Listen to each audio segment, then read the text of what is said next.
Hi అండి. నేనైతే ఇవాళ ఇన్స్టెంట్గా ఎలా బోండాలు చేసుకోవాలో చూపిస్తున్నాను. చూడండి, ఎవరైనా చుట్టాలు వచ్చినప్పుడు అప్పటికప్పుడే ఏమీ ఎత్తుక్కోకుండా ఇలా సింపుల్గా చేసేయచ్చండి.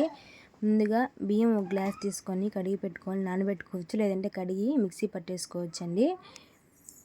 ముందుగా 3 ఉల్లగడ్డలు తీసుకొని ఉడకబెట్టుకోవాలి.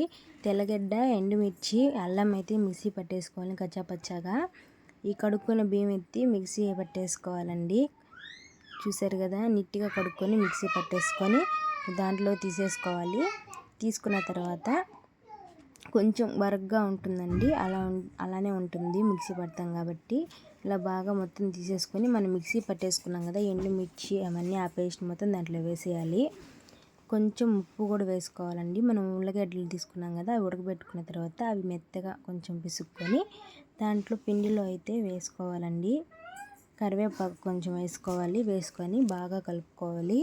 సోడా ఉప్పు కావాలంటే వేసుకోవచ్చు, లేదంటే స్కిప్ చేయొచ్చండి. వేసుకొని బాగా కలుపుకొని ఈ లోపల నూనెని బాగా వేడి చేసుకోవాలండి. ఇలా బాగా వేడెక్కిన తర్వాత చిన్న చిన్న బోండాలుగా నూనెలో అయితే వేసేయాలి.